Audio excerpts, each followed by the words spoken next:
Let's do a pod, bro.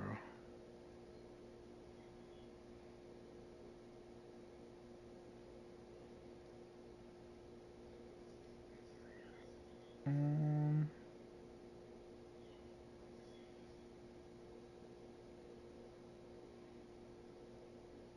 Hashtag winging. On track, dude. Pat Mahomes, ladies and gentlemen. Pat Mahomes, ladies and gentlemen. Pat, you think you're gonna be the first ever quarterback to do 3 Super Bowls in a row? That's the plan for sure. I mean, why not? I just met Messi the other day. Have fun out. It's never been seen ever. Who, sketch? No. Yeah, this is sketch. Hello, brother. Sheesh. Special plays, special teams. Are we rolling? Special plays, special teams. wait, Are we why is rolling? it doing that?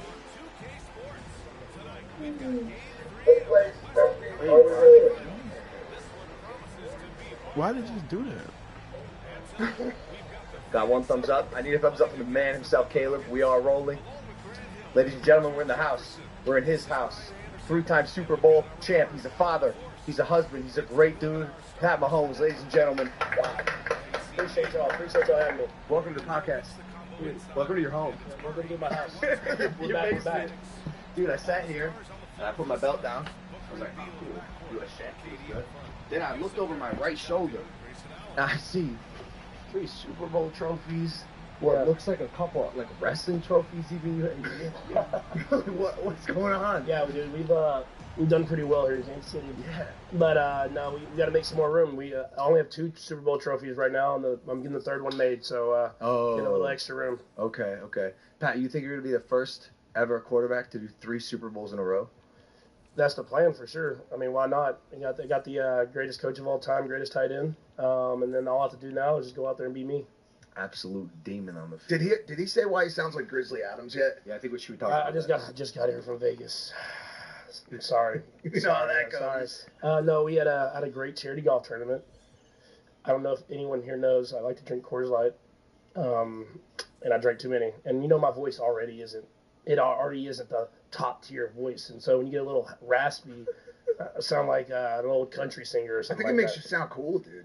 You do sound pretty cool. Frizzled. I think It's not going to help with the Kenny Powers impersonations. I didn't want to say it. I didn't want to say it. Does it bother you, or you think it's funny? Speaking of, there it is. It bothered me a little when I was young, and then like I got older and I was like, man, I don't care at all. Wait. It was a thing before it became a Yeah, thing? Wait, what? raspy. Did he say why he sounds like Grizzly Adams yet? Yeah, I think we should be talking about I just got here from Vegas. I'm sorry. You know how that goes. No, we had a great charity golf tournament. I don't know if anyone here knows, I like to drink Coors Light, and I drank too many. And you know my voice already isn't the top tier voice. And so when you get a little raspy, I sound like an old country singer or Oh something my like God, that. my hands are sound cool. cold. You do sound pretty cool. Frizzled. I think It's not gonna help with the Kenny Powers impersonations. I didn't want to say it. I didn't want to say it. Does it bother you, or you think it's funny? Speaking of, there it is. It bothered me a little when I was young, and then like I got older and I was like, man, I don't care at all. Wait. It was a thing before it became a thing Yeah, on no. social So media? it was already a thing, and so when people came to social media and started saying it, I was like, dude, I've heard about this since I was 6 years old. Yeah. Damn, I didn't know that. Yeah. So, dude, the thing I think is super interesting is that you're a father. You're my age, and I just found out I'm having a baby girl. Congrats, man. That's Congrats. fire, bro. Yeah, for real. Thanks. Dude, nothing like it in the world. Yeah, tell me about it. People talk about it, but I think the real thing is I have a boy and a girl now. And boy, it's amazing what you think it is. You're proud. You love it. You every time they pick up a basketball or kick a soccer ball, it's like, yeah, that's my son. That's- It makes you grow up. She's like daddy's girl. Like anything she wants, I'll do. I'll figure it out. So no, it really does change your world, man. And I'm happy that you get to experience it, man. And you and your girl are gonna have a great time with it. I'm so nervous. I'm really nervous. A girl dad. Dude, the first few years, I don't know. When I get a teenager, you might be a little more scared. Yeah. But these first few years, man, it's special, dude. It's and like mom does everything. You're like the assist man. You're just on the side. Like, what can I get you? A bottle, a diaper, whatever, just to get there. And those first few years, man, are awesome. Well, your high school sweetheart, Brittany, obviously a huge part of the equation that is Patrick Mahomes, your family, your life in general. I imagine having someone who you've known her since the 10th grade. Yeah. I imagine having someone who just unwavering support for that long, obviously plays a massive part of your success, yeah? 1,000%, and I think people don't even realize how much he does. I mean, taking care of the day-to-day stuff and making where I can focus on football and focus on my craft and everything like that, and just being a Hall of Fame mom and a Hall of Fame wife, it makes it a lot easier, man. I mean, you know it, man. When you get to come home and your best friend's there, and you can just hang out, and it makes you want to be there all the time. And so, oh my God, she's done a lot of great things herself. What's interesting, because Jeff, my manager there, was saying, like, you have this super. Oh my God, they're on my ass. Like, let's be honest, you're a professional, athletic superstar, and then at the same time, you just seem you're super down to earth, like ordinary guy, father, husband. You balance it well. Has it ever been hard, like this past weekend in Vegas? This past weekend was just hard, just all the traveling. When you get kids, it's a little harder to travel everywhere. You'll find that out, and so. I was in New York and then Vegas and then now back in Kansas City, and I just try to be me, man. It's I watched my dad do it. I watched my dad play professional baseball, and I always talk about I saw these greats like Alex Rodriguez and Derek Jeter and how they kind of worked on their craft, and I knew when my plan was to be a professional athlete. I wanted to be down to earth. I wanted the kid to come up to me and ask for advice, and it's been cool, man. It's been a lot of fun. I never would expect to have been a football player. I never would expect to have this success, and it's been a lot of fun, and we're not done, man. If a kid did come up to you and say, Patrick Mahomes, you're my idol, Super Bowl MVP, champion, I want to be a football star when I grow up, would you ever say, there's no history in football, you shouldn't play the sport, don't do it, like A-Rod told you?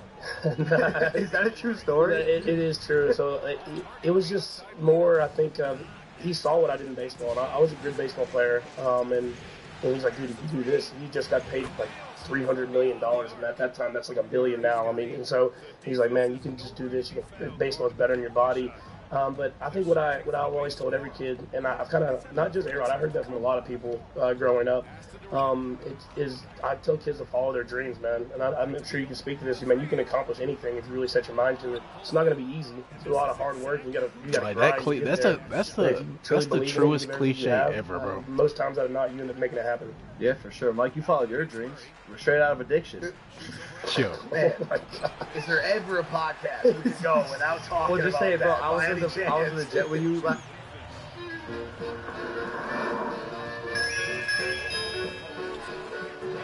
Bro, I can't make a shot. Last night, man, it became all about drugs. Well, Surprise, you know, it's an surprise. important topic. There's a lot of people that struggle with addiction. I'm sure you probably know a few people in your life or have come across a few people. But I wanted to talk to you about addiction today as well. Your addiction to ketchup. Oh, man. Even the chair you're sitting in right now is You color see the red ketchup. tints all around the room. Yeah, all around is the it? room. What's the deal with that, dude? Ever since I've been a little kid, man, I loved it. I would say the love, I don't put it on just everything anymore. Like, when I was young, dude, it was like ketchup sandwiches, ketchup bread. Disgusting. What the That was disgusting. No That's love what I for did. mustard. It's just Nah, ketchup exclusive. mustard. What are Oh, we you don't talking even do about, dude? mayo, No, none of that none stuff. of Just strict Ketchup condiment and guy? like Chick-fil-A sauce. That's pretty good as well. Yeah. Some little random ones like that, but for the most part, just ketchup. And, But are you like a all-around foodie? Because you're opening a restaurant, aren't you? I'm opening a restaurant here in Kansas City. It's gonna be like a steakhouse, like modern vibe, music play and stuff like that. I'm into food. I have a chef, so he cooks for me. It's not like I'm out there cooking it up. You know what I mean? Yeah. So it's something that I'm interested in. I like to bring good times to good people, and I think this restaurant's gonna be a lot of good times, and Kansas City's gonna be able to really embrace it. You like Kansas City? I love it, man. I love the people. Yeah. Because I show up, I look around, it's really beautiful, but sometimes it's like super hot. Other times it's super cold. Yeah, dude. I feel like That's there's a lot of like We Buy Gold stores here, and like custard. No, but great barbecue. Okay. Great barbecue. All right. Good beer. All A lot right. of breweries out Coors here. Light. They got the Chiefs. They do have the Chiefs. The Royals. The Royals were better this year. We are better this year. Got a few great soccer teams. No, for real, the people are what make the city, and they embrace you. And like even you, my guy, can walk down the street and people are gonna come up and just be like, "Man, we love what you do. We love your work." They want to let you have a great day. They're not trying to take pictures. So I mean, it's the people that would make the city. Are they the same to you if you throw an interception, or because like I'm a Philly fan, and by the way, I'll never. What's that? It's a good point. It's a really good point. It's a really good point. Couldn't tell you. I'm a Philly fan, and I'll never forgive you for what you did to us 2 Super Bowls ago. I'll forgive you, but I'll never forget. Let's put it like that. You on that torn up ankle, you came back and you Larry Birded the shit. You clutched up and you defeated my team, and I'm mad about it. But in Philly, if you throw an interception, if you mess up, they'll take a statue they just built a day earlier down. Will they do that too in Kansas City? No, they don't. I do like that about Philly fans, though, man. They love it. At least they embrace it. I had to win that game for Coach Reed, man. It was Coach Reed going against Philly. Yeah, he used to coach there, and we had to win that one for him. So no, it's I do love the fans and they're into it. But I think the best part about Kansas City, man, is they love it, but they embrace everybody that comes to the games and. They tailgate, like you said. I mean, there's not a ton to do, so they really enjoy those football games. They were so nice to me when we came to the game. I never know what to expect when I go out in like public settings like that. Yeah. Everyone was so kind. Hospitality. Yeah, super hospitable. I was gonna ask about. Oh. Obviously, in Kansas City, you're so loved, right? But like Mike just mentioned, you beat and like made terrific plays, like never forgettable plays against people's favorite teams, but like win Super Bowls. Do you believe you've lived long enough to see yourself become the villain?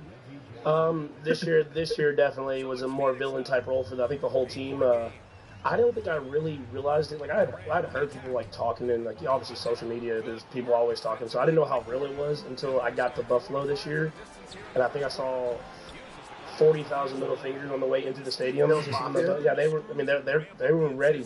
They were ready to go. And then we go out there and win. I'm trying to hand my headband and sleeve off to a kid, and they're just snowballs are just flying at me. I'm just like, dude, these people really don't like me. Like it's not fake at all. And so I think they have a great fan base. I mean, we have a healthy, respectful rivalry. I think with the Bills and the fan base just they want to beat us. Have you ever noticed it's mostly the East Coast where all of that craziness is gonna happen? You didn't go to the Oakland Raiders. Well, Oakland Raiders. Yeah. That was a tough spot, and that's a true rivalry too. And so that they love their football. I'll say that much. I want to ask you about your relationship with Travis Kelce, because obviously I watch you guys on TV, and I went to one game, and it seems like you guys have such great synergy on the field, and I know you're friends off the field. Is he like a favorite receiver in your mind? Yeah, 100%. He's just a good dude, man. I think y'all have met him, but he does a great job of his work and getting himself open, and he understands. He's smart. He puts on his persona like he's like, I'm partying, I'm drinking, whatever. But he's really super intelligent, and so he gets on the football field and he gets open, and I just know where he's going to be at the same time. And I think our friendship kind of built naturally. It was just, he's kind of like me. He's friends with all his boys he grew up with. I'm friends with all my boys I grew up with. And we've all kind of become just one big friend group. And I go on golf trips with some of his buddies without Travis there. I mean, it's just that type of group that we got going. And so I'm going to keep him around. I'm going to keep him around for a couple more years for sure. Well, can you keep up with him? Can I keep up with him in which way? Party. No, cannot. I used to, I think, and then I had kids, and you hear my voice now, and I left early every night. So. Yeah. No, he goes off. Your Coors Light consumption has gone down as the kids go off, basically. 100%, man. You gotta pick and choose these days. You gotta pick and choose. I feel like then you can't party like Travis Kelce. Jason Kelce's like no question another dimension. Dude, when Jason has kids too, and so he has to pick and choose. But when he chooses, he can go. He can go. I think it's got to be something like their blood or something like that, man. When I saw the Lucha Libre mask on, dude, where did that come from? I was with him the entire time, and all of a sudden I turned around and he had this mask on. He had a back and just. He didn't care about anything else going on. He was just in the corner by himself, just headbanging. I was like, dude, what is going on, man? Those are the people you got to stick around, dude. A lot of big sneakerheads on this podcast. Speed, Patrick Mahomes, me, even Mike. Sneakers are very important. When I train for WWE, my sneakers are important to me. They help me feel unstoppable. I'm jumping off the top rope, whether it's Adidas, Solid. Keeping an eye out on what's coming next with eBay Authenticity Guarantee. Real experts are checking your sneakers, every single stitch down to the sole. So whatever you're adding to the lineup next, go to eBay. From the drop to your doorstep, eBay doesn't play games with your sneaker game. Just look for that blue check mark, the sneakers you love, checked by experts. Ensure your next purchase is the real deal. Visit ebay.com for terms. Back to the show. Are you familiar with iShowSpeed? I am. So we brought him to your house, as you know, I guess, because you're Thanks for asking. Yeah, thanks. He's here. Hey, Speed, you want to hop in just for a sec? A little surprise? What is this? Congratulations on your birthday. Oh, man. Happy birthday. Oh, man. No, not birthday, daughter birthday. She's not born yet. Happy birthday. Bro, a half drank mini prime. What's up, dog? Yeah, and I got you something for your daughter, man. Thanks. What is that small bottle? Thanks, Speed. It's for the baby. 12-ounce prime. We're doing 12-ounce prime now, which is that's good to know. You didn't get this? Yes, I did. Who put you up to this? Bro, I literally woke up this morning. I was like, you know what? Logan has a daughter coming, so I said, you know what? Let me get a fucking You got a used pig? Nah, yeah, I did. I did something to it though. So it looks. I'm pretty sure that was Sterling's earlier. I was gonna say it looks. Did you find that in my house somewhere? No, bro, I got that. I bought that. Bro, fam, this looks like it's been through the laundry and dryer. Bro, that cost like $500, bro. So I literally. All right, well, thanks, bro. Wait, you got GMC Sierra. It's the truck. Or get 6,000. me this card too? Yeah. I'm gonna read this right now. Where did you spend $500? Life just got a whole lot cuddlier. To Logan and Anita, congratulations, Speed. Oh, man. Thanks, Speed. See? Thanks, bro. Short and to the point. I'm a family man. I show Kansas City. Here with the Super Bowl champs, Speed. Let's go. Come on, Patrick. Get it, dog. Let's get it, Pat. Dude, this last Super Bowl was crazy. I was talking to your agent. She said that they did an interesting experiment with you once. They tracked your heart rate during the game. Yeah. And she said that when you were playing, your heart rate was pretty steady. Not as high as you would think. But when the defense was on the field, you were spiking. Yeah, because when the defense is on the field, I'm just a fan, just like everybody else. You know, I'm watching my guys. I believe in them, but I can't control anything. I think when you're on the field, just like in anything, man, you get to put your imprint on the game, and that's easier for me. I always believe in my guys. So, no, it was crazy to see, though. They're tracking my heart rate, and it's like when I'm on the field, it's back normal, and then when I'm not on the field, I'm just like any other fan in the stadium. It's crazy to control your mind and your breath like that, especially in such big moments. Like that just even the last touchdown at the Super Bowl, overtime. Yeah, I mean, bro, freaking out. Dude, that play was freaking sweet, man. Corn dog. It was not. It was it was not supposed to go to the guy that caught the touchdown. So we ran the corn dog one against the Eagles. Sorry, touchdown, won the game. And then we were going to run a fake version of that, and then we were going to do a little shovel pass, and it was wide open again. So next year, New Orleans, we're going to do it again. Put it on the table. No way. We're going to do it again. I'm telling you now. All right, man, I got a question for you. You saw my 4.4, right? Yes. You saw that 4.4, right? I did see your 4.4. What is your 40-yard dash? It's not fast, but it's one step faster than all the dudes that are not. It's one step faster than the defenders that are coming to tackle me. Okay, that's a good comeback. You know what? Hey, but I just want to make it clear, I'm faster than you. Yeah, you're probably faster than me. I'll say that.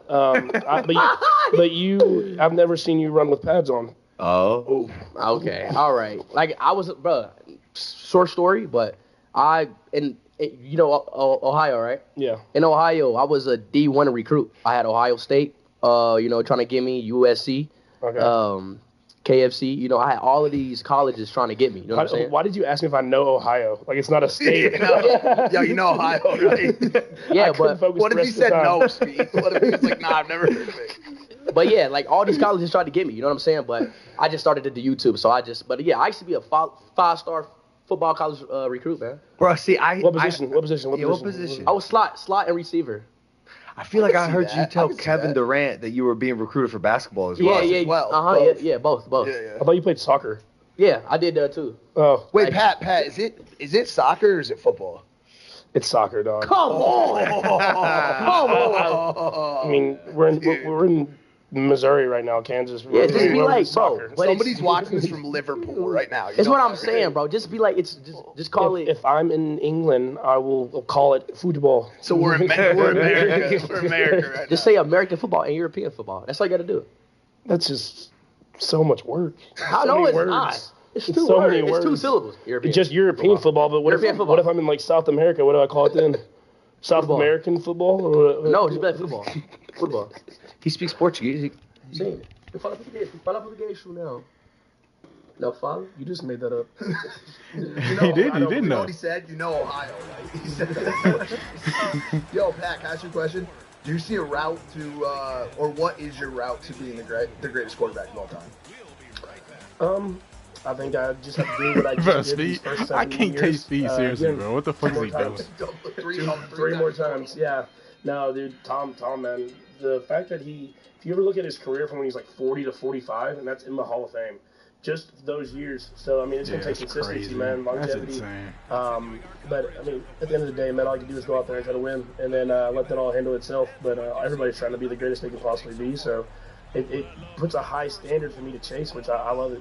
But it's Tom the GOAT in your mind currently? Yeah, for sure. I mean, dude won 7 Super Bowls, played in 10, has like every passing statistic record. I mean, it's hard to him not to be considered the GOAT. I mean, we all watched it growing up. I mean, he was winning Super Bowls every single year. We were talking about the comeback against the Falcons, obviously one of the most historic football games of all time. Would you say that was the greatest moment in football history? Or do you like the Eagles comeback in the Super Bowl better? That would. I don't know that one or when they. I mean, I don't want to start taking shots. I mean, the one they lost against the Giants when you caught the ball in the helmet. Oh yeah. That moment, just because that Giants team was like barely made the playoffs, and then they make a run, and they're huge underdogs, and they end up being probably the best. Even though they didn't win the Super Bowl, it's probably the best football team of all time, and that Patriots team that ended up losing that Super Bowl. So. Oh my God. That or when Tom brought him back from 28-3, those are the two probably the best three I can think of. Yeah, I like to. No way, I missed that, bro. Myself, How? The Giants with Vic and Deshaun. When Deshaun caught it, I mean, can't miss that, bro. Yeah, I know. And how red coffee. Oh my God, he just got me with so that. pissed off. Yeah, what quarterbacks do you take inspiration from? Because I look at Vic's movement in the pocket, like what he was able to do in his time. Like who do you look at as like a big inspiration for your game? Look, I looked at Tom and his pocket movement because even though he's not the fastest guy, he moves around the pocket and get himself in a place to throw. I watched Aaron a lot and I watched Matthew Stafford a lot growing up, and then I was a big Cowboys fan. So sorry. As I grew up, and so I watched Tony Romo a ton too. So those guys can move around, sling the football. But I mean, dude, there's a lot of great quarterbacks, man, and I'm just trying to get on that list as well. So look, you've obviously done a lot of prolific things in the sport of football, and just in your life in general. Being a father, I'm sure, a great accomplishment. 3-time Super Bowl wins, great accomplishment. In terms of your life achievements, where does becoming a prime athlete rank? Third. Just below my kids being born and getting married, and just above my 3 Super Bowls. So somewhere in that area. That's crazy. Dude, that's did you think it was going to be that high? Jesus. Wait, how did you find the one, though? What, Tim? How did you find the one? How did I find the one? I met her in high school, dude. So I met her in high school, and if she dealt with me in high school and in college, in those years when I'm just a young kid, and she make me better, I knew that was going to be the one for a long time, and I probably made her wait too long until we got married. But we got married, got 2 beautiful kids now, and she is the one that runs the household. I'm not afraid to admit that. Hey, she just got what was it, the cover of Sports Illustrated? They haven't announced the cover yet, but she is one of the swimsuit models, SI models. How do you feel about that? To Brittany. It was awesome. I was happy for her. She asked me if she's like, would you want me to do this or not? And I was like, dude, go do it, man. Like, go show what a mother or two can be. Just, not only just how she looks, but just the way she owns the Kansas City Current and has done these ventures by herself now and become this businesswoman of herself. I wanted her to showcase that, and I think they did a great job, and I'm excited for the actual cover to come out. Are you going to the party that they're throwing? I think it's in New York. When am I? Do you know? It's on my schedule. I'll be there. Yeah. That's where Nina and I met at that Hard Rock. Almost. We strike the dough. We're born yet. He's got it before Sports Illustrated. He's got to make it through that phone. This dude can't stop. You're on fire right now. You win a Super Bowl. You go crazy. It's better than last year I went Derby and F1 same weekend. It's tough. Oh, that's tough. Saturday, Sunday. So I'm just going just F1. Get a few golf rounds in while I'm out in Miami. Get on the racetrack. I'm probably gonna just drive the car around a couple of times. That's it. Yeah, F1's fun. Dude, the last time we were here, you pulled up in a Rolls-Royce Spectre. Yes. Was it electric or hybrid? It's electric. Okay. Yeah. Dude, it's such a dope whip. And I asked you, I was like, yo, how much was this? And you went, no way. Why didn't he come up? And in that moment, I was like, oh, yeah, this motherfucker's rich as hell. I didn't know the size of your contract, dude. Yeah, I have good stability in my life. At the time of signing, it was stability. Correct me if I'm wrong. The biggest contract ever. Yeah, we do a few things where they usually do a good job of managing the cap by giving me bonuses right at the beginning of the year. So I just got a bonus, and I was just like, oh, I got a bonus. Couple more specters. And the plan was I was going to give I have a Colon too, the SUV one, and I was supposed to trade that in. So I thought the price of the trade in wasn't that bad. And a colon? I thought you said you have a colon. I was like, a colon? I was like, colon. Congrats. Yeah, that's awesome. Yeah. Hold on to that, dude. Are you making fun of my voice? No. So then I got it, and then I decided that I didn't want to give it back. So now I have both. Not bad. So you're rocking those two. And is that all you need? Do you need any like speed in the garage? I have a lot of cars. Oh God. I have a Ferrari as well. Oh, you do? I think my car does any one of your cars. What cars do you got? I got Why do you make that face? He was like, I thought you. No, a Hurricane. Well, what? Tell him. What did you just call it? It's fine. Oh yeah, it's a Ronaldo Lamborghini. Yeah, tell him about it. Tell him who's on the hood. It's Ronaldo. He's doing a suite right in front of it. You know what I'm saying? It goes fast. I just met Messi the other day. Yo, this is hilarious. I don't want to talk about that. I saw the clip. I mean, I just came up and Have you met Ronaldo? Yes, I have. And dude, he acted just like that. No, I did not. No, I did not. I wasn't nervous. Even worse. I was so nervous. I wasn't nervous. I mean, yeah, I was like, I didn't know it was real. What'd you say? And it was like, go ahead, you first. I was just like, bro, I forgot what I said, bro. I was just like, have fun out there. No, I did not. I didn't say that. We're not. Oh my God. No, we're not. My thing is, oh my God. I was hoping it happened naturally. So like, I'm just like, Paul, they're walking in tight hallway. So I'm just like, he's going to warm up. What are you supposed to say? Like, I'm like, I thought it was good advice. Have fun out there. Yeah. Well, there's a little bit of a language barrier. He had a goal and assist, so I felt like he had a great time. He had fun. Yeah. It was all on me. You listened to what you said. Do you think he knew who you were? If someone told him, I don't know if he maybe recognized me. Like after the fact? Yeah, he's like, I think, oh, no. For sure. No, he knows, bro.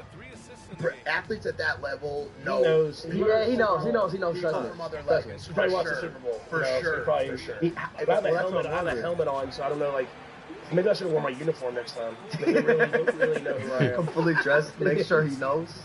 Yeah, no, it's funny to hear you say that you were nervous to meet Messi because you're the Messi for a lot of kids today. It's like two superstars meeting. Yeah. He was probably. You're like the not Messi. My Ronaldo? Yeah, I say Ronaldo. Okay, I'll take it. Who do you think is more prolific of an athlete between the two? Of an athlete between Ronaldo and Messi? You're gonna get me like canceled like half the generation. I would say Ronaldo may be a better athlete and a better striker. Messi may be more skilled. Would that be a fair argument? You're just like I feel like these I feel like these are like Wikipedia answers. Bro, I'm being very neutral right now. Yeah, I know what I'm saying. Smart. Bro, let me just give you a little quick advice. Ronaldo is a better athlete all around. His body is way more. That's what I'm saying. Intact. Oh, he has a better body. Yeah, better body. Yeah, he was right about that. No, not But Katie. skilled, Ronaldo still has. Only thing Messi is decent at is dribbling. You know what I'm saying? He's amazing at it.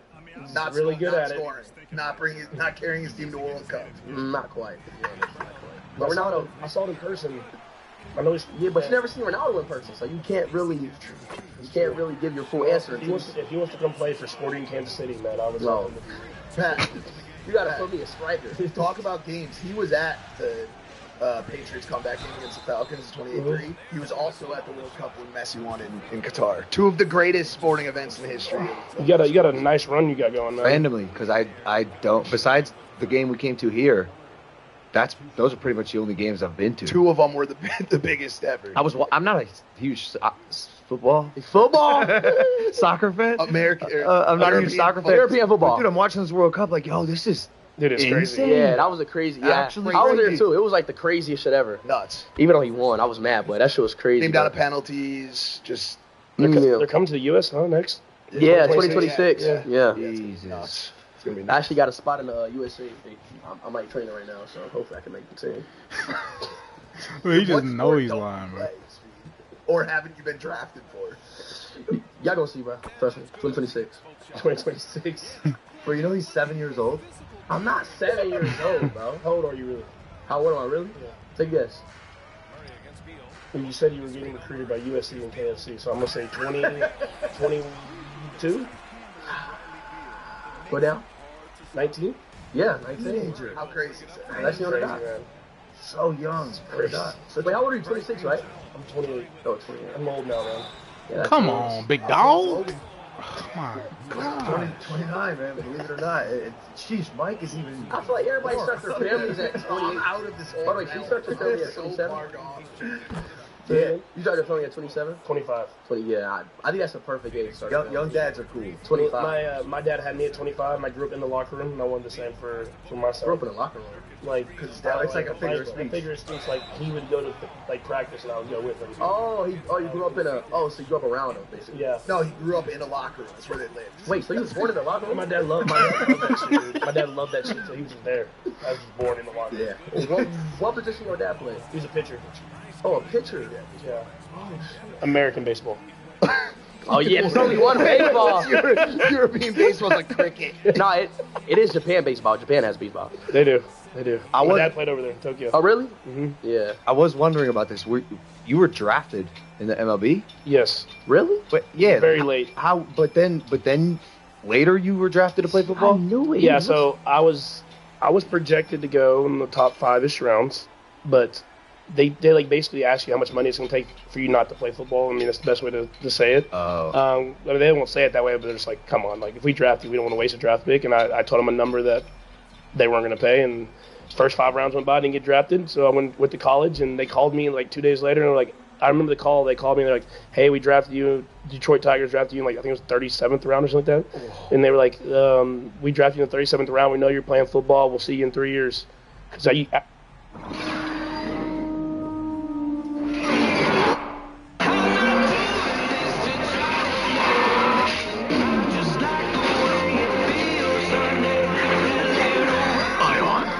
Hanguk Tire. if you go to college, you have to go for 3 years. So they thought I was gonna, and I was playing baseball in college as well. Oh, that's how it works. Yeah. I was confused how you could be drafted. I knew it because he looks like a baseball player, doesn't he? He's a quarterback. He can throw. Nah, yeah, I know, but he looks like a baseball. Baseball, yeah. See, Like the look and everything, bro. Yeah. It's because you see him with those glasses on. Yeah, the glasses and the Those haircut, bro. fast I feel like I had like, bro, when I played baseball, it's a lot of people that look like. Yo, plays everything, bro. Did you see that prank of someone who dressed up like you? And, Yeah, like, that was went on funny. the I wall? seen it on Bro, YouTube. I got maybe 1,000 text messages. Right? Yeah. You're at, I think it's Oak Park Mall in Kansas City. You're at Oak Park Mall. I'm like, I'm in Dallas right now. What are you talking about? They're sending me pictures, like trying to prove it to me. I'm like, you can't. I'm not there. Like, Well, are you sure? Like, are Look, you? look, No, are you look, this sure? is you right here. This is you. But are you sure it's not? Like, is there a chance there's a clone? There's a possibility. Dude took his glasses off. He didn't look like me at all. But the glasses are really sold it. Yeah. Do you believe any? Are you into any conspiracy theories? I saw a comedian one time. I think I saw it on Instagram, and he was saying like, it's like your kids, man. There's no way that they don't have just like 1 or 2 conspiracy theories that are real. You know, like there's no way they're telling us everything the truth. Right. Like you got to No, tell I your agree kids with that. sometimes. You're like, it's better if they just don't know. Yeah, So I'm not gonna say I'm into like all the crazy ones, but I mean I just know out of all of them, probably like 1 or 2 might be true. That's a good answer. That's a good answer. They're definitely PR trained. You can tell. Don't want to. That's Aaron Rodgers' vibe. Yo, He's like, Yo. No, 100%. And you were giving him his kudos on his play before, but he is really No, the world. thing is, he's extremely intelligent. So I mean, he went to Cal. He's intelligent. So I'm sure he's really dove deep in those. I like to be, just kind of blind to him. I want to just live my life with my family and play football. I'm in the same place, bro. I don't like. They could do all that stuff. Yeah. They could have it, bro. You said you just want to live your life with your family and play football, and dude, that's like so noble. And this is what I'm saying, that like duality of like ordinary guy and superstar is so fascinating, because I think a lot of people and like a lot of peers, you've seen it, they get sidetracked by the superstardom. 100%. It might happen to young Speed here when he becomes, I don't know, a little older. He might be girls, parties, power, bro. The world in your hands. Girls are. Yeah, but I'm You saying think you'll ever get the kind of girls that like Kai Cenat gets? No, nah, fuck. Yo, bro, I'm never paying for that. I never pay for that. Never. But excuse me. My question is, you ever feel that bug coming up to bite you? Like, oh man, this football stuff's getting hard. Being a dad's hard. I want to go have a little fun this weekend. like- Hang out with Travis. Go to XS. Go to XS with Travis. No, I do it enough. Just got to pick and choose your times. And like you're saying, like in the off season, I'm go. Yeah. I still work out during the week, but I go on the weekends. And then football season, this is all football. And so as long as I get my workouts in, I like to have a good time. And then football season, this is all football. And so as long as I get my workouts in, I like to have a good time. And then football season, this is all football. Bro, what just happened? Get great deals with the Booking.com app. A hotel in the city. Good time, but for me, a lot of it's just golfing and drinking some beers and maybe hitting the tables a little bit when I'm in Vegas. Play Blackjack roulette weren't great to me this weekend, so put it there. Yo, would you ever bring? How do you feel about this? If Brittany said, "Yo, I know you're going to play this weekend. You got a big golf tournament coming up. I want to be in your crew. I want to be in the foursome this week. I want to play with you at the golf course." Are you like, "No, let's go"? Well, Brittany would never ask that because she hates golf. But I would. I got a question. Who's Brittany? That's my wife. Oh, my fault. Nah. I seriously, nah. I didn't know you. Like, nah, y'all was Britney Brittany. Spears. Yeah, I was like Britney Spears, Brittany Griner. I was like, what the hell are y'all talking about? No, I would say that I think the biggest thing for me is she takes I live on a golf course in Texas, and she brings the kids out. They'll ride around for a couple holes, and the kids will swing a couple golf clubs. But she doesn't want to do that, so I don't have to worry about it. So what if one of your kids was like, I want to be like Ronaldo? What you gonna say? I'm gonna be like, hell yeah. Oh yeah. I want to be a soccer. I want soccer players. Yeah. They got the best life, man. You see their lives, man. They travel around the world. Yeah. Make a gazillion dollars. So much money. Just a lot of running, though. Just so much fun. I mean, it's I watched not Messi really. play, and he did not run. Yeah, exactly. You gotta really He pace it. picks and chooses his Yeah, you spots. gotta- He does for sure. He'll just kind of he'll chill in the spot and then he'll attack. The moment he takes off, you're just like, oh, it's a goal. Yeah. He's automatic. I heard that throughout the course of a soccer game, a player could run up to like 10 miles. Yeah, those are like guys like speed. Man, They're in the middle, just running around. Just running everywhere. back and forth all the time. Working. Can we get the secret to long-term love? That's the one question I want to ask you. What's the if you had one tip, the sauce to bring that relationship from the 3-year mark to the 10-year mark? What is it? I think what helps me is best friend. So it's my best friend. Like legit, we have the same interests. She loves sports. She's into it. Y'all can see her on the sideline. She's into the games. And I think you just gotta realize sometimes you're gonna be wrong, even when you're not wrong. So you gotta realize that as a husband. I'm on that wave right now. Yeah. So those are the two things. If you want to have a long-term relationship, you gotta have a best friend and realize when you're wrong. They say you can either be You got happy so or you can lucky, be right. man. You can't be both. Exactly. Yeah, I told Nina, because she's pregnant, I'm like, yo, during this time, like, my general rule of thumb is, you're right and I'm wrong. And I was wrong to be wrong, and you were right. And No sense. no, it does. You speed, you don't understand. You're right, but Call you're the wrong. simp. Stop calling I'm me. wrong. You're Just wrong. call me a simp, whatever, bro. You're right. I'm wrong. You're wrong. I'm wrong. You're No, right. I was wrong to be wrong. It was wrong of me to be What the wrong. fuck are you talking Bro, about? you gotta make her That feel makes sense. super validated, Makes sense. so she doesn't unleash those pregnant hormones on me. I don't want that smoke. Happy wife, happy I'm life. wrong. You're right. I'm right. You're right, and I'm wrong. And I was wrong to be wrong. That was wrong of me. It was wrong. Oh, she's like, so you just bitch. I'm like, no, I'm not. Yeah, exactly. Hey, we got a thing. Yeah. Toss me this thing. This is your prime bottle. Wait, you already seen this. Why am I showing it to him? Have you seen this? I've seen a mock-up of it. Pretend you've never seen it. I think you've never seen it. I've never seen this. Patrick Mahomes Prime bottle that we are selling, and that, by the way, has its own flavor. I just found that out. It's the only custom bottle we've done that it's its own flavor. Tastes like ketchup. Let me taste it. It's not in that one. Oh, Bro, who's doing? No, I like this. No, I like this. No, I like bro? this. I like this. Three time. The flavor is it? I haven't decided what flavor. I haven't decided the flavor. Oh, so don't drink that. We'll put out a poll. We'll put it out right after the podcast. Okay. Let the fans decide. Heinz Ketchup is what it sounds like, but I don't know. Yeah, I believed all of that. All of that. Can we just keep all this? It's funny. Yeah, it's fine. Do you eat cereal? No, probably not. He has his own cereal. I do have my own cereal. Wait, I want some of that. Mahomes Magic. You got it here right now? I haven't had it in a while. You got it right I now? don't have. I mean, I have like the display box. I don't have like. This thing's been in there for like 2 years. It was just a quick run, right? Like you're not. It was just for my charity. The proceeds went to my charity, so. He was probably gonna ask you what your go-to cereal is. Yeah, I need to know. Frosted Flakes. That's a cliche. With what kind of milk? I'm just a regular milk. Yeah, he's in Kansas. Okay. Well, no, I'm. Hey, whoa. My kids are oat milk. There's a million. There's a million milks these days. I know you know so little I about. step back, bro. I besides did not regular shoot that milk. straight up, like dog. What is it? Oat? Yeah, Oat. but oat milk would be funny. I don't do a lot of grocery shopping either. Yeah. So I'm sorry. No, look, it's an important question because I feel like Frosted Flakes specifically, if you're not using dairy milk, you can go wrong with the almond milk. They're not nearly as good. Oh, they don't They're play well? Not It doesn't play nearly well? as Why good. is anybody Almond milk eating better. anything besides Cinnamon Toast Not with Crunch Frosted anyway? Flakes. I'm So, telling you, not with I mean, Frosted Flakes. Almond milk with cinnamon toast crunch is good. Cinnamon That's Toast true. Crunch is the GOAT. It's the Yeah. number one. So That's you're the getting, Tom Brady you're doing cereal. healthy milk with cereal. Like if I'm getting cereal, I'm going all in. The issue is I'm a little lactose and I acne prone. So Yes, bro. When I very- take a shit and I drink milk, it like feels like the shit is like bro. The ripping first the thing, insides. let Right, me you probably should remind get you, that checked out. bro. The first thing No, you that's said normal. to Patrick Mahomes today, you said, "What kind of dogs do you have?" He's like, "Oh, I got a King Corso and a Bulldog." And you said, "What do you say?" I bet they shit bombs. Yeah. That's what you said. That's the first First thing he ever said to conversation you me. had to bet. Walk out here and ask him if he knows what Ohio is. Yeah, you know what? Yo, Speed, you're great, bro. best. You're great. Don't ever I change. hate when people do that shit, bro. No, don't ever change, I- Speed. Shit's like I hate when like.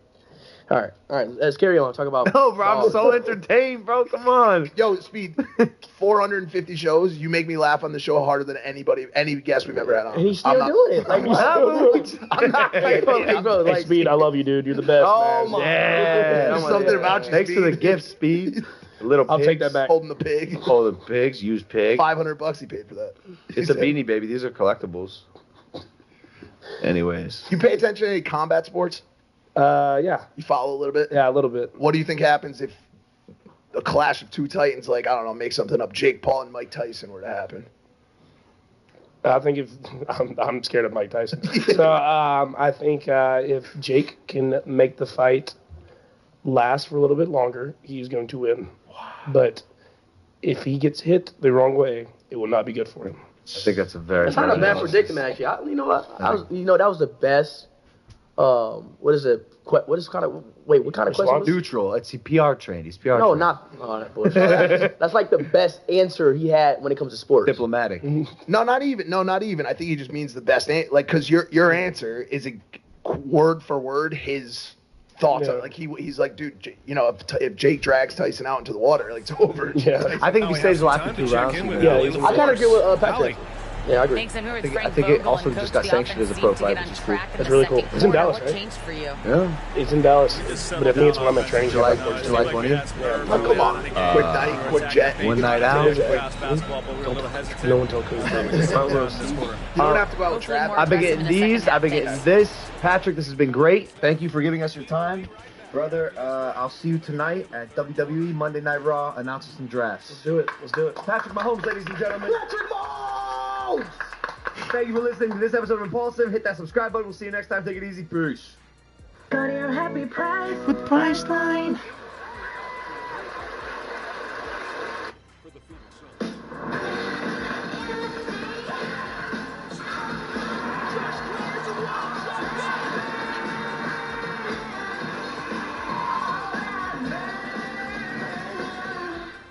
Taking a look at the situation. the building. Dang! Hey, thanks again for pressing play, and welcome once again to another edition of the Suns Jam Session Podcast. John and Matthew Session Podcast. My name is John, managing editor of RightSideOfTheSun.com, and if you're watching along live or listening later, thank you. Thank you for taking some time out of your day to spend some time with some Phoenix Suns fans as we talk about all things around the Phoenix Suns, knowing that we are not currently... Matthew, I know that basketball is going on and it's leaving the Suns behind, but it doesn't mean that there isn't plenty to talk about, analyze, and try to see if there's opportunities to make the team better, right? Yeah, that's our job. We got to figure this thing out heading into next season. We got to make this team better because it's hard watching the halftime show on TNT for the Thunder, because it would have been the Thunder. So we got to make this team right, man. I mean, we already picked out our coach, and now we got to move some players around. They clearly reach out to us for our input. They want to know, they're like, hey, what are the Suns Jam Session guys? I know they sit down after every single Phoenix Suns game, whether they're coming to you live from the Footprint Center or in their mom's basement or even on vacation. Hell, we've done it from Vegas. Where did we do it from this year? I feel like we did it somewhere that was... I don't think we did anywhere special or anywhere crazy. I feel like maybe. Well, did we walk around one time? I don't remember. I feel like we walked around one time, but whatever. That we know that nobody's listening to us and nobody cares, and that's okay. We're Suns fans, and this is what you do in the postseason, right? When you're not playing.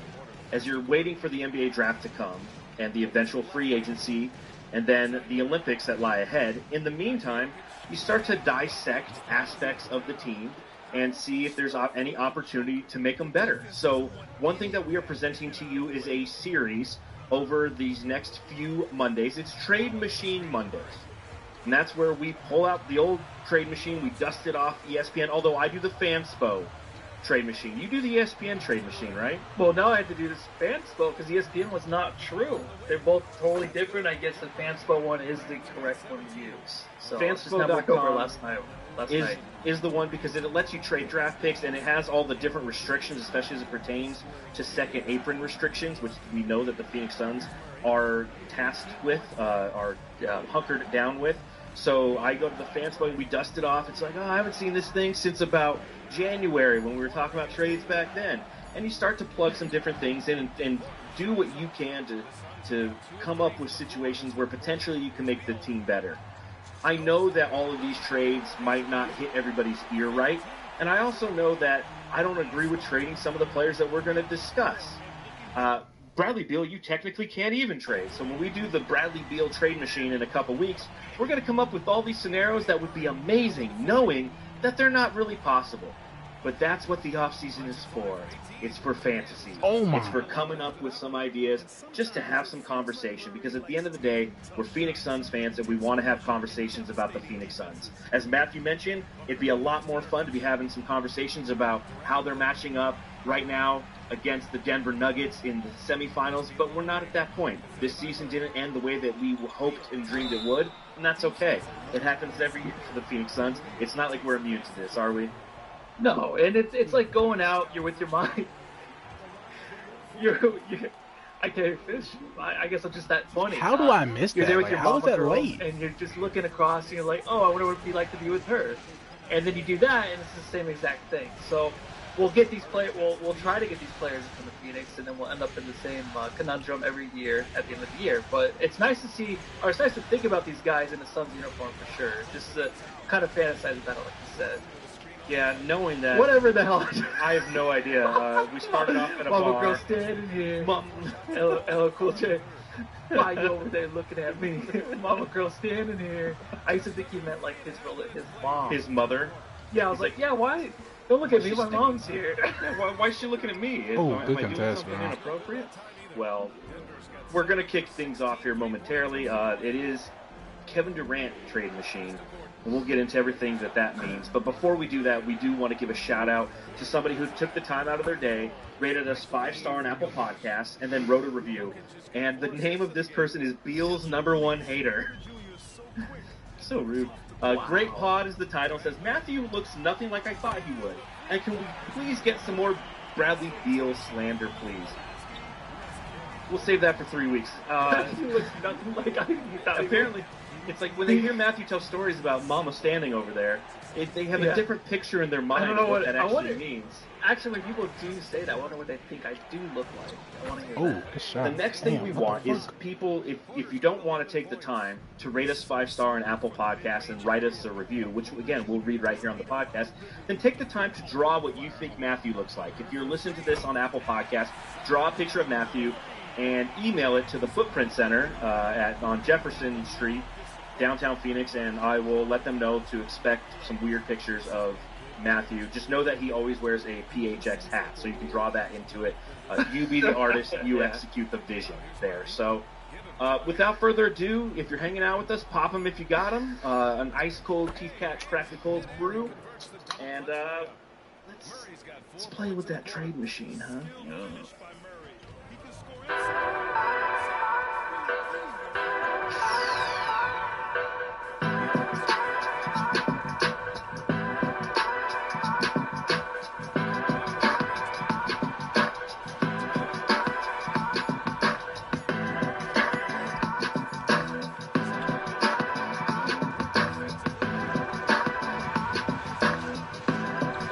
Yes, we have a trade machine to talk about. Kevin Durant is the subject of this trade machine. But before we get into that, I do, as always, have a question for Matthew.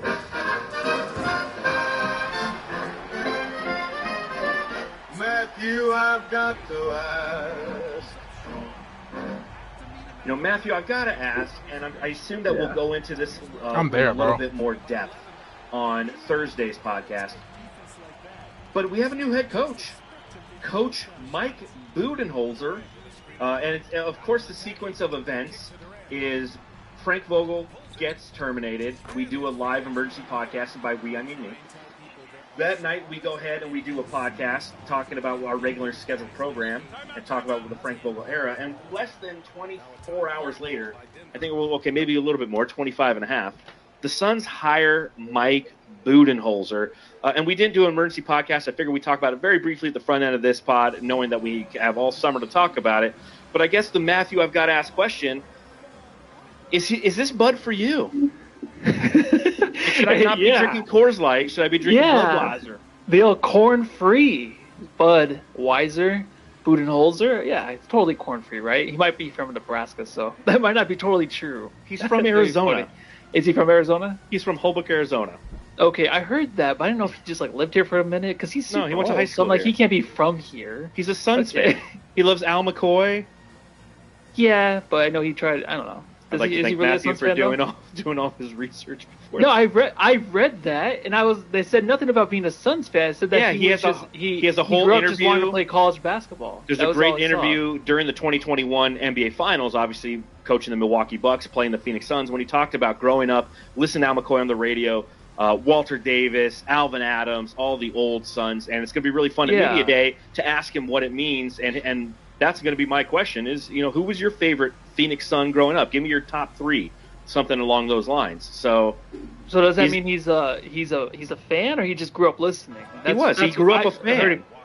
Okay, but I didn't see the fan part. I did see that he grew up listening and watching or whatever, but he's 100% grew up a Phoenix Suns fan. All right, well, I'll ask him that. Be like, are you a fucking fan of this team or what?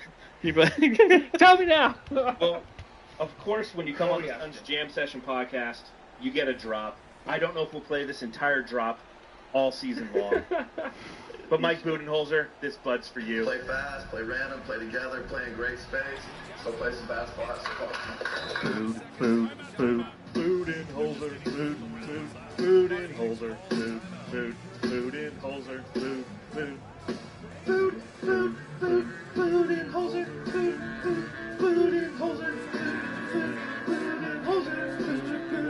As I walk through this world, nothing can stop Mike Budenholzer. And you are Mike Budenholzer, and no one can hurt you. Oh no. Oh Mike man, that is baby. crazy. It's like a horror movie, dude. Like when they're gonna go slaughter the final person or something. I don't know. Like Oh, he's just like shit. creeping in. That's what I picture. You killing somebody. So. Wow, I thought it was Dean Chandler's "The Duke of Earl," which is a classic song, and it's just it worked out perfect. You know if you got a fucking car. That's what I take it to What are you appreciate it. driving nowadays? You got a scooter? That bitch electric? Where's game? Where's driver? You ain't even got no driver's license. Who is this man? What are you doing on the game? Oh, fuck.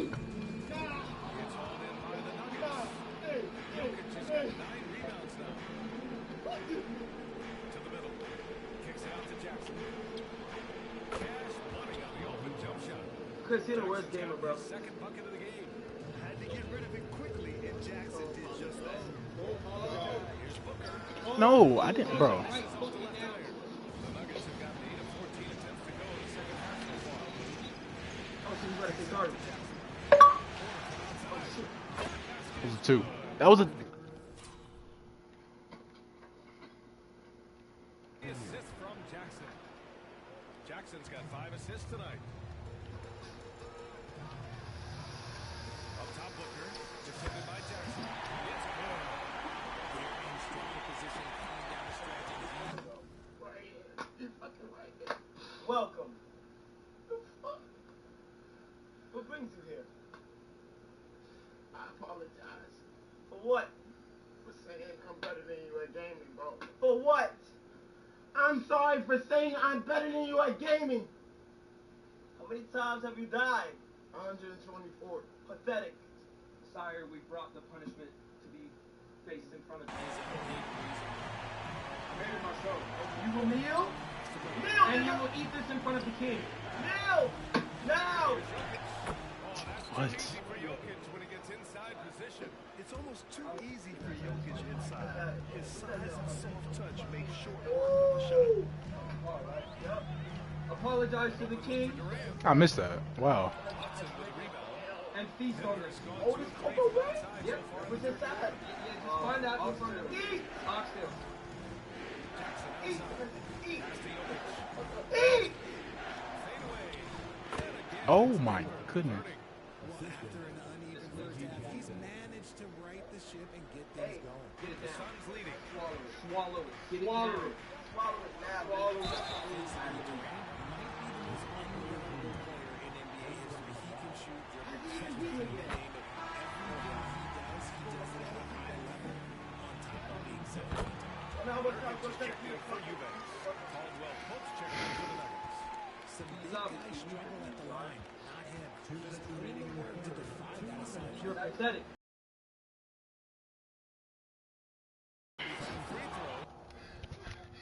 Off the dragon! Get off the dragon!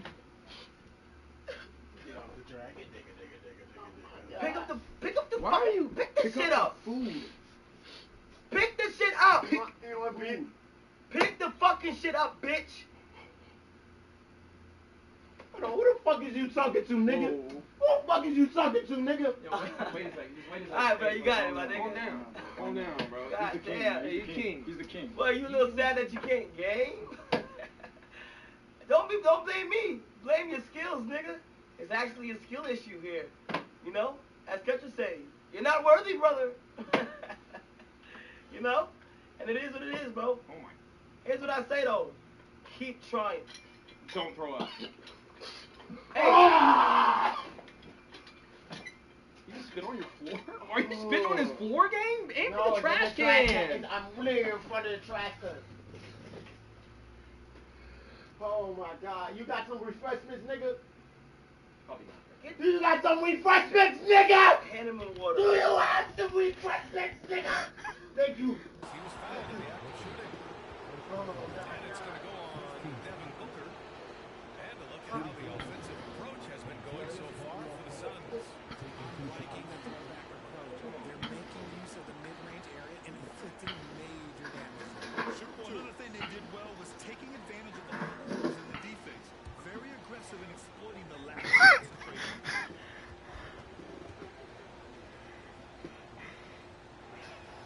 And he makes a first.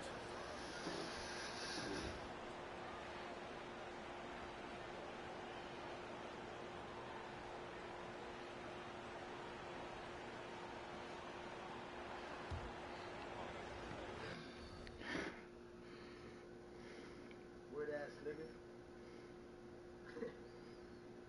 Chat. This is what Elden Ring does to niggas, bro. This is what Elden Ring does to niggas. You know? You're not him, champ. It is what it is, bro. It is what it is, bro. It can split friendships. Fast as hell. Oh, he got some moves. Or make them. Here's Booker. Give it. Oh, man, Dragon! Pass to Nurkic. Here's O'Neal. Okay, you gotta get Minute 39 left in the third quarter. 6 on the shot clock. Here's Booker. It's hauled in by Nikola Jokic. Jokic has got rebound number 11. Pass to Watson. Jokic screen. Down low. Yeah, I didn't get something, right? Now that's how you use the screen right there. And it leads to a thunderous finish. That was nice. I didn't get something.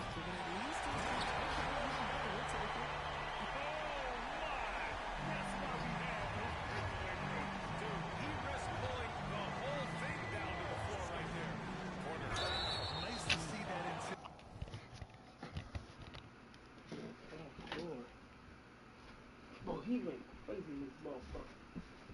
Nah, he didn't spit on the floor. Oh, shit.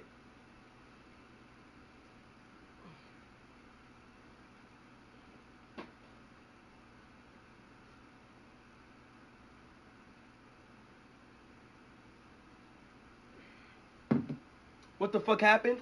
Chat, tell him what happened. Some crazy shit. Oh, you missed it, man. Say, hey, you just had to be there. Hey, you just had to be there, bro.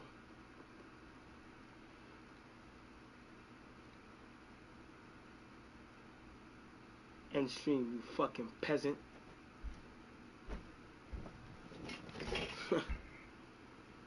Get him out of here.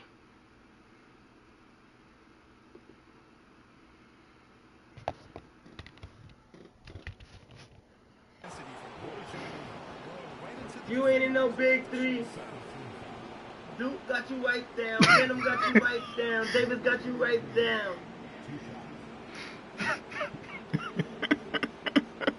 What is you talking about, Bro, you nigga? stupid, bro. Who the big three in this bitch? Fuck!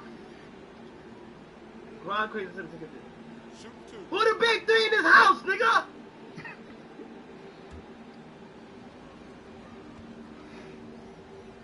Come to this game and shit, nigga. First free throw is good. There's still a thing I gotta take, chat. You feel me? Nah, I ain't lie. Agent got one. Agent got one, bro. I ain't gonna lie. I ain't gonna lie, chat. Agent got one. Agent definitely got one. I ain't gonna cap. He got top spot. I ain't gonna lie. That's a throw you just have to fight for. You feel me? Duke, I'm trying to think this Duke. Gotcha. Duke was using summons on this motherfucker, chat. I ain't gonna lie. I don't know. He probably tough though. I'll give Duke 2. I'll give Duke 2 and I'll give you 3. Now Phantom is nice too though. I don't know. I need some Matt Chris, nigga. Fuck. Damn. He was tired. And I couldn't hit that, bro. Oh my god, players are so tired, bro. I'm gonna have to play Bobo. Hey, Davis, I don't know what the. He just asked. He's not that 2K.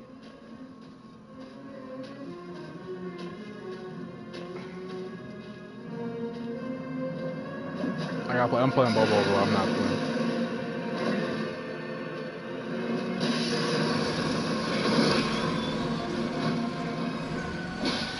Don't do no turn on.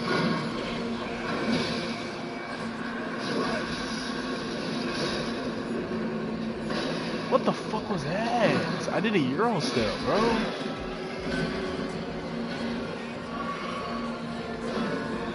Wait, are you serious, bro? And yeah, John Tran is right in the chat. He says need to shorten this one. Might be copyrighted, so hopefully I took it. Hey.Zero's like, it sounds like the Vogel song. Yeah, a little bit. So it's a coach thing, yeah, and I do like it. It's hilarious. It is definitely a coach thing. They get the oldies because they are oldies, and apparently they are Suns fans as well. At least that's what we're hoping. So there you go, Mike Budenholzer. We'll talk more about him on the Thursday episode, really breaking down who he is and what he could bring to this team and how this team is going to benefit moving forward. But it is Trade Machine Mondays, and first up on the Trade Machine, you know who he is. Who the heck are you? I'm Kevin Durant. You know who I am. Y'all know who I am. Did anybody see a sniper? Did anybody see anything? I'm one of the best players to ever play the game. Kevin Wayne Durant, one of the greatest players of all time, top 15 easy. If you say top 20, I still think that you're dumb. Is a member of the Phoenix Suns and has been for a year and a half now. And I wrote a piece for Bright Side of the Sun talking about how if you were to trade Kevin Durant, there is no better time to do it relative to his value, because he's got 2 years left on a contract, which from an organizational standpoint allows you maximum return on trading him, right? If you have a player on a 1 year deal, they're looking at it as like, okay, I'm only getting 1 year of Kevin Durant. I don't have to attach a couple extra draft picks to this trade. I don't have to throw in that extra player that they really want because they don't have as much leverage. Whereas the Suns would have the leverage if they were interested in trading Kevin Durant. So I guess I'll start with this question. Tell me your thoughts on just trading Kevin Durant as a blanket statement. I wouldn't mind it. It's something that, like, when he was traded here, obviously I was just livid. Or I was very, very excited with joy. I was shaken. I couldn't even move. I felt like a ghost was running through me. All my energy was just gone and shot up, left up. I don't know. I was just fucking going nuts, dude. But right now I'm just thinking, I'm like, will I have that same kind of feeling if you were traded? Like, would I actually have any kind of emotion tied to him leaving? Obviously going the opposite way, where I would be livid, where I would be upset. I don't think so. I think I would actually be okay with it, depending on what the Suns do get back. And the only reason for that is because there's not really that attachment yet. I do love Kevin Durant, what he brought to Phoenix, but we don't really have that attachment yet to him because we haven't had winning in the playoffs. And that's what brings that attachment, like the Suns of old, right? You want that winning in the playoffs, the chemistry and all that. It rubs off on the fans. They all feel that. So nice. It makes sense to kind of have a little bit more feelings towards the guy. So right now, if it makes the team better, I'm okay with it. Of course, you're saying, well, you're going to trade Kevin Durant. It's like, well, yeah. I mean, it didn't really work out unless you want to give it one more season, which I'm fine with that too. But if you have a better idea out there and the Suns are going to get better from it, then I'm okay with that too. So, bro, how in the way fuck is he doing that? Okay, I'm going to put this disclaimer right up front. My personal opinion right now, there's no way you trade Kevin Durant. There's just no way. This always was a 2-year window in my opinion. When you brought Kevin Durant here and then you brought Bradley Beal this time last year, when Bradley Beal came here, it wasn't about winning last year, it was about learning from last year and winning this year. I think that the way that the team ended up performing throughout the season and obviously not winning one game in the postseason really skewed people's points of view on this team, and they instantly went to blow it up mode. Yeah, shit. And I'm not in blow it up mode. In fact, I thought Frank Vogel, as I said this before, was I frustrated? Yes. Did I think he needed to go? No. Did I think he would go? I was unsure. Ultimately, Matt Ishbia and James Jones chose accountability, and that came in the form of moving on from Frank Vogel and bringing in Mike Budenholzer, who, again, will be an offensive coach who can maximize the talents and the schemes that are going to put players like Kevin Durant in a great position to succeed. So bringing in Budenholzer gives me another reason why I don't think that trading Kevin Durant is the right idea. He's one of the greatest players of all time. He's one of the greatest scorers of all time. And if we put in the right offensive schemes around him and utilize him properly, and flourishes and buys into the system, this team could be fantastic. It could be the world beaters that we always thought they were. Now, the other side of this is, and the KD stands out there know that I've been a little ornery over the past few days, because the mere suggesting of trading Kevin Durant brings everybody to bring out their pitchforks and go, how dare you do that? Why would you ever thinking about doing it? Like Tequila Blanco says, go ahead, pull that up. But we are talking about trading him. We're talking about trading Kevin Durant, just like we're going to talk about trading Devin Booker, Bradley Beal, Nasir Little, Yusuf Nurkic, Grayson Allen. The next 6 weeks, it's Trade Machine Monday here on the Suns Jam Session podcast and on Bright Side of the Sun. Why? Because we're doing our due diligence as people who are Suns fans. I'm not jumping, we're bro. Analyzing every angle. Because this is the fuck. off season, and we're not just going to sit around and have podcast after podcast after podcast believing that everything is fine and dandy with this team. I want to see the entire picture. And after you take a look at that entire picture, then you can make your determination. And as you'll see when we pull up some of the trades that Matthew and I have generated, you're going to ask yourself that question. And I ask you, if you're watching along live, or if you're listening later and you're on Spotify, because I'm going to put polls in the Spotify podcast. What would you grade some of these trades? A, B, C, D, E, F, 7? Throw a number in there. You have to look at everything holistically. You don't have to. You can do whatever the fuck you want, honestly. What I'm choosing to do, what Matthew and I are choosing to do this offseason, is go through and have some fun and take a look at what options potentially could exist, because you might walk away, and this could be an education piece for all the people who are sitting around going, yeah, Kevin Durant needs to go, man. He just doesn't have it anymore.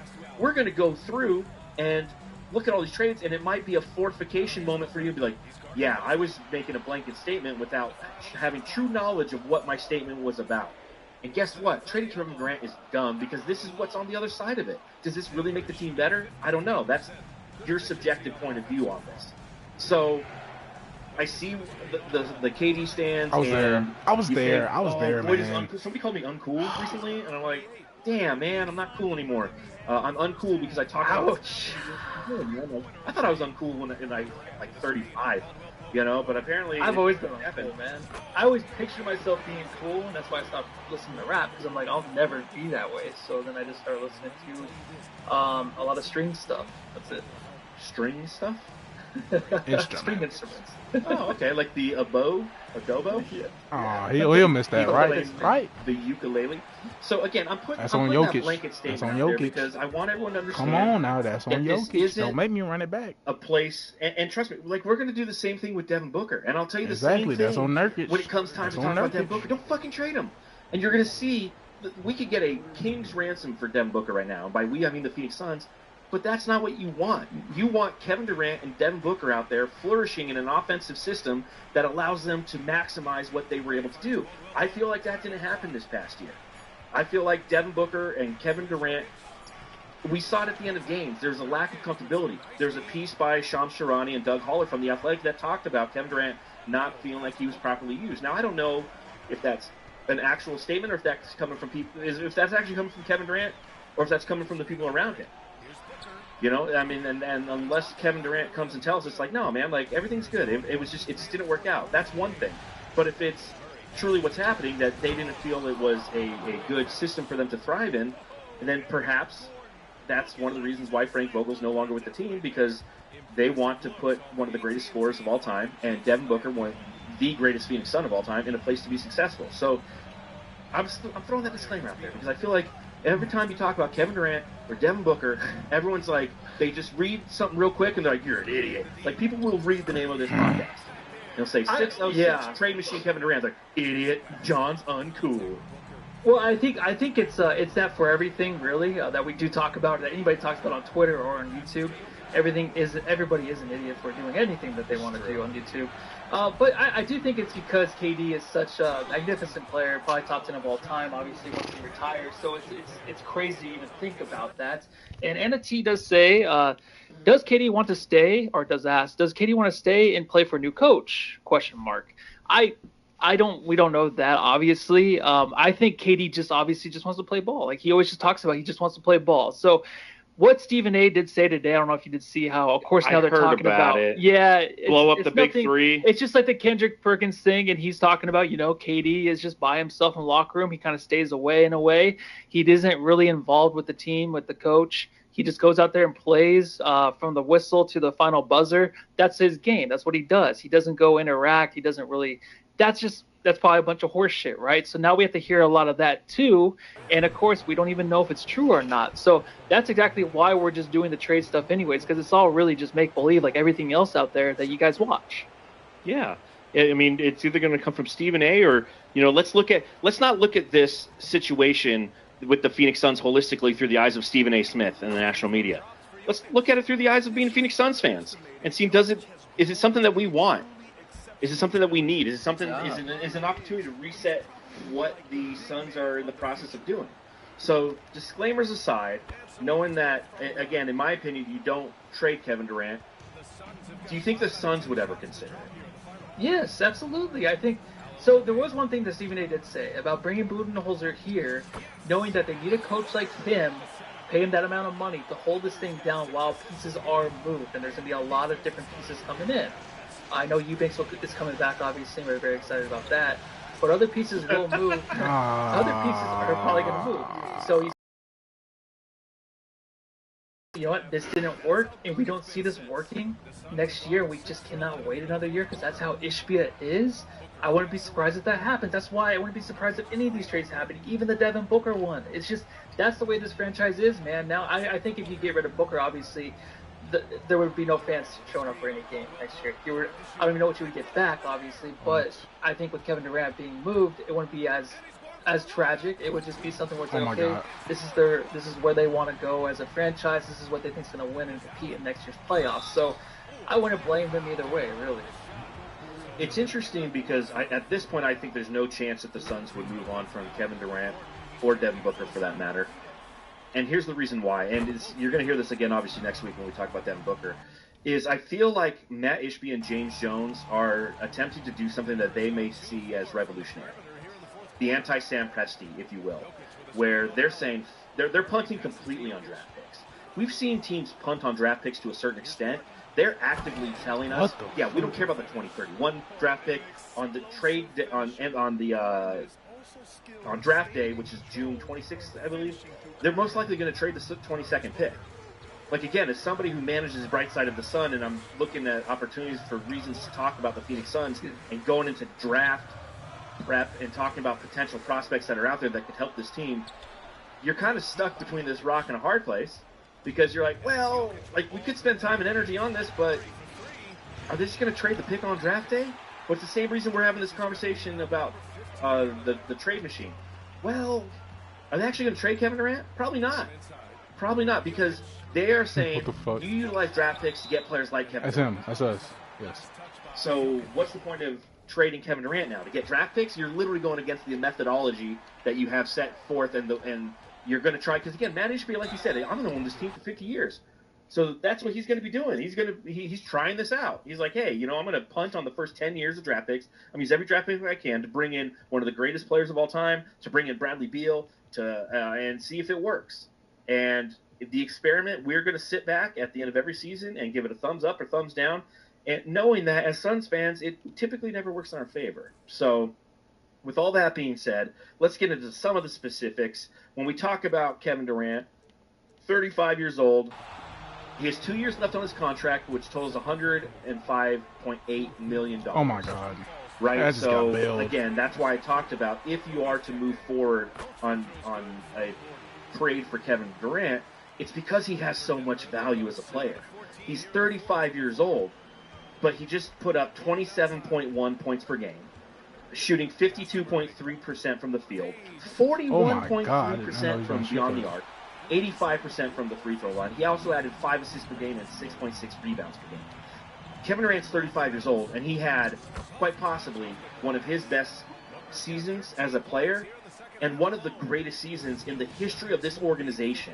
If he had made, 7 more points, 9 more points, something, I think it was 7. If he had made 7 more points on the last day of the season or at any time during the season, he would hold the single season record for points per game in franchise history, surpassing the 27.2 set by Tom Chambers in 1989/90. And that's Kevin Durant at 35. He's crushing it right now. So his trade value is never truly higher. So going in, so what are your thoughts on what we just witnessed from Kevin Durant this last season, Matthew? Oh, it was a beautiful season. It's very under the radar. I think the third place vote for MVP was well earned, right? He made it through the whole season. We didn't see any injuries from him, man, barely. He missed a few games here or there, but overall, man, he was the healthiest guy on the team. So to have him play that way last year and going into next year, where you do say it's a 2-year window for this team to win a championship, to pull it together and have it make sense in the playoffs. That's the season where you just want to come off of those kind of stats and all that. I love the stats. I do, but I'm obviously not a stats guy, really, obviously, after what I just said about him being traded and all that shit. So I think that the stats were beautiful because we've never had a guy like Kevin Durant on this team. I remember just after every podcast, man, we'd just be like, man, that guy was just Kevin Durant. What else can you say? All right, next guy. What else can you say about this dude? Yeah, we called him the run stopper. Every time the Suns were in a position where they were giving up a 10-0 run, Kevin Durant would just come down and make a 15-footer like it was nothing. The butt plug. He stops the runs. What the fuck? But at the same time, we're going to go through the experiment of what it would be like to trade Kevin Durant. What assets Blood said the butt are plug. out there? Who would we ever in our right minds consider trading Kevin Durant for? So that being said, let's pop into the old trade machine and start with, this is one of yours, Matthew. We are starting with the New York Knickerbockers. Kevin Durant, again, 2 years, averaging $51.1 million. Attacking Jokic, for bro. Julius Randle and Mitchell Robinson. Now, Julius Randle also has 2 years left on his contract, makes about $20 million less per year than Kevin Durant. And then Mitchell Robinson has 2 years left on his contract as well, $14.3 million a year. So I'll ask you about your thoughts on this trade, but again, if you're watching along live and you happen to be on our YouTube channel or watching on Twitter, wherever you're consuming the content, let us know. Is this an A, B, C, D, or F trade? Let us know. And Matthew, tell me about your thought process behind this. All right, I will. I was What equipment the fuck manager, is fall that? founder here. It looks like yuck. How disgusting, right? Yeah, a puke emoji. Yeah, I would totally puke at this. No, but it's funny. Is Mitchell Robinson? He had a stellar. He's been playing so good these playoffs, but of course Julius Randle's been missing. The team's played so well without Julius Randle, and you kind of like, do you want him back? That's the biggest reason behind it, because I don't feel like Julius Randle will be back for the next year. So Kevin Durant never wanted to play for New York, right? He always just said that we were cool. That's why he went to Brooklyn. So going to New York now, they are a cool team. With Jalen Brunson there, of course, Devin Booker's a big name that they want moved there. But if you get Kevin Durant, if you get him with Jalen Brunson and that young core, that's a perfect fit, right? What the Suns would get back, obviously Mitchell Robinson, a guy that I liked in the draft when they drafted DeAndre Ayton. And what my thoughts were after were like, hey, why don't you get Luka and get Mitchell Robinson after that? Can be our center. So he's a good center. He's not great, but him and Julius Randle on the Suns offense, disgusting. I hate this fucking trade. Wow. But it's a trade that might happen. Who knows? If there's other pieces moved around. Well, so a couple people in the chat, Aussie Suns fans says, does this include picks? Creepy Crawley says, how many picks, Lissy?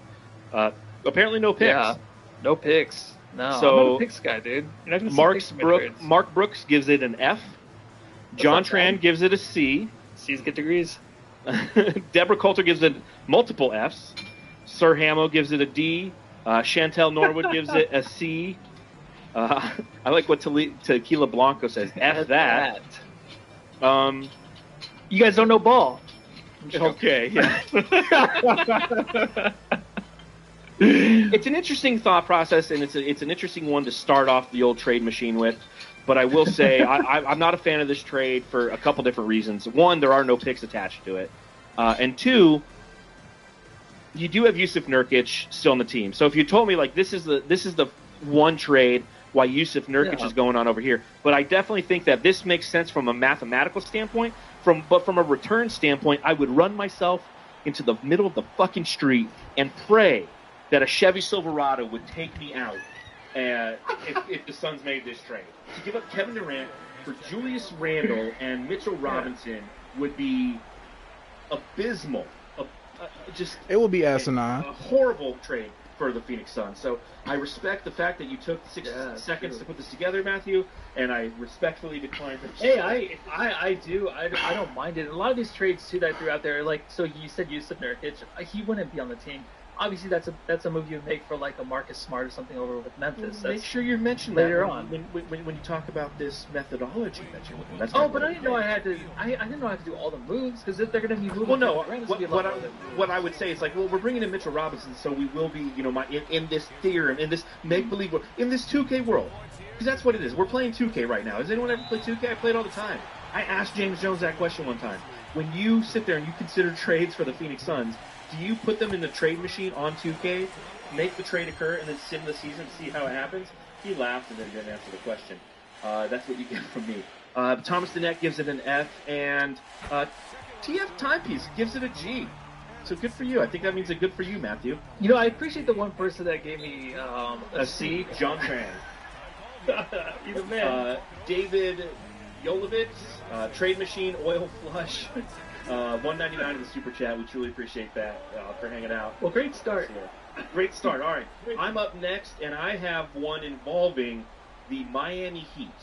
So this is one where the Suns send Kevin Durant to Miami. In return, we get Jimmy Butler, who has 2 years and $48.7 million left on his contract. We also get Orlando Robinson, 1 year, $2.1 million a year. It makes the math work, but it also fortifies that center position where we have Yusuf Nurkic, we have Drew Eubanks, who says that he's going to be coming back, and it also adds a young, Jimmy ain't there, I don't want KD there, 23-year-old, I believe, 24-year-old center with some size to the lineup. Oh my God! But they also send us I'm their not 28 and 29, or their 2028 and 2029 first-round picks, unprotected in this theory that I'm putting out there. Reasoning for this: Kevin Durant on the Miami Heat, playing alongside some East Coasters out there. I don't know if this would actually work, just because I don't think that there'd be enough talent there. But I think that, you know, if in this make-believe world we're trading Kevin Durant, we're getting some return, and it puts Jimmy Butler essentially on the same timeline as Kevin Durant. So, thoughts on this trade? No, I love it. I sent you this one too. You're like, I already got that one. So, Jimmy Butler. This was I actually had picks on mine. Yeah, but I would do Jimmy Butler, Kevin Durant straight up. I really would. I think Really? Yeah, definitely. I think that would only mean that Beal would be off the team. Beal would be somewhere we would get picks back for him or something. I don't know. Who knows? But I do think that Jimmy brings a lot to this team. Obviously, he has the leadership and shit and the stuff he won in the playoffs to help you go to the finals. I had a point and I fucking lost it. So go ahead, John. Let's see. Equipment manager, fallen founder, a B- trade. Mark Brooks gives it a B. Deborah gives it an F as well. An A from Creepy Crawly. BLA gives it an A for ass. Hamo gives it a D only because of the culture clash between Butler and Booker. Fair point. Chantel gives it a B. What you mean? The culture clash could be A C good. from Aussies. And Thompsonette says, interesting, with some eye emojis. So I got some people thinking, okay, we're warming up those brains a little bit. A C from John Trent. Everything's a C. All right. And I will say, Kevin Durant for Jimmy Butler, straight up, motherfuck no. Again, I couldn't do it. I couldn't do it. You're giving up one of the 15 greatest players of all time. Minute to check in with Allie LaForce. She's courtside. Hey, Allie. Kevin, you had a great performance individually. What made the game look so easy getting for you? older, injured a little bit more. Probably a great personality to have around. Definitely has that competitive nature that the Suns could benefit from. I don't know if I could do that straight up. All right, Matthew, you're up next, and you just have a straight up trade. Straight up. Kevin Durant for Joel Embiid. Let's go. So this man, of course, Joel, being on the Suns, would not play more than 50 games. We would actually have to nurse him through the year. Focus on the playoffs, have him out there. But we got our big guy. If we keep Bradley Beal and Devin Booker, this makes more sense. A guy that can set some picks, roll to the rim, obviously dominate in the paint if he's not hurt. But that's the big thing, if he stays healthy. He's a guy in Philadelphia where I feel like he's kind of worn out his welcome there. You know what I mean? I think they're kind of ready to move on from him. Maybe this year, maybe next year, but he seems like a guy that wants to stay in Philadelphia. So it's up to really the fan base there in Philadelphia, who they like, who they want to get rid of. Like Ben Simmons, got to get rid of that guy. But Joel, I feel like, is up next. I don't think he's going to win a title there in Philadelphia.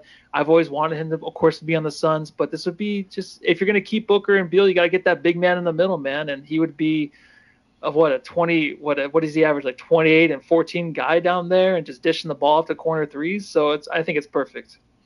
Former MVP winner Joel Embiid did unfortunately have an injury-plagued season, but was having MVP-type numbers prior to being injured. He ended this season 39 total games played, 34.7 points per game, 11 total rebounds.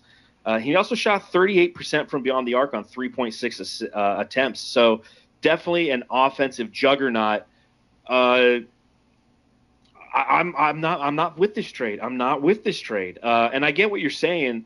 And this is definitely one of those things when it comes to Philadelphia. They've really had it with Joel Embiid, it appears.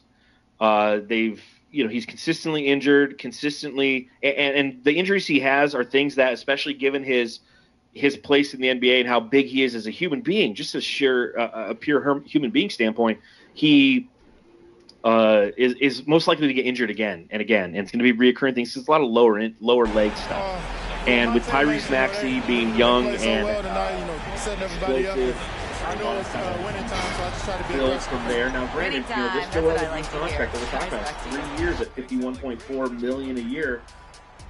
That's the big thing for me. That's why I don't like it. It's 3 years. You're locked into it essentially with somebody who has a history of being hurt, and also I don't know how it necessarily makes Devin Booker and Bradley Beal both better from an output standpoint. Suck it in, dude. Suck in the defense, suck them out. Like, Bradley Beal likes to get to the rim, right? But the rim is always just so crowded down there. Like, no one's ever really sucked out of it. So, I mean, like he said, he can play from the perimeter. So, I don't know. I just feel like there'd be a lot more spacing for those two. Well, I'll tell you, you get an A++ from Dagoberto Ortiz. F from Pablo. Beat LA says, let's go, I like it. An A+ from Fallen Founder. An A- from Mark Brooks. Make that trade, AAA. AAA. Time filler trade suggestion. No chance in hell this will happen. Thanks. None of this is going to happen, nor should it. A- from Chantel. Yes, I'm Ron Burgundy. So, you're getting a lot of love. Juan Carlos, good seeing him there. Oh my God, they won by a lot too. I don't know if I could go for it. Can you imagine though if that was a trade? It's like, okay, we got Kevin Durant here, and then we got Joel Embiid. It's like all these guys that we could just never imagine being in a Suns uniform. They're just playing for the Suns now. Yeah, it's crazy. It's a different world. I mean, the fact that we've had Chris Paul and Bradley Beal and Kevin Durant all on this team, whereas if you told me 5 years ago all those guys make their way through Phoenix, I'm like, fucking, what are you smoking, bro? Can I get some? Harry Pat Phoenix gives it a B. So you're getting a lot of love on this one. John Tran gives an A, and he said that he was going to give everything D for disaster from TF Time. So, okay, Matthew's second one's getting some love. All right, let's go to my next one, and this is a trade with the New Orleans Pelicans. Okay, now Brandon Ingram is somebody who's been rumored to be on the trading block. This is one where I'm going, you know what? Let's go the other way. Okay, what are the two deficiencies that we feel the Suns have had? It's point guard play or that's the Rockets. This is an invalid trade, dude. Fred VanVleet doesn't fucking play there. Okay. Wait, what? He plays at Houston. Those are Rockets. What the fuck? Just pretend that was Brandon Ingram. All right, let's go to your next trade. Good thing I did 4 instead of 3. Right. You want good. You want me to go? I want to see the Ingram one. Well, I don't have the Ingram one up. Well, I can just do this one really quick because it's just a ding dong one really quick. So I think if you want, hold on, Harry Fat Penis. Before anybody, if you're listening, somebody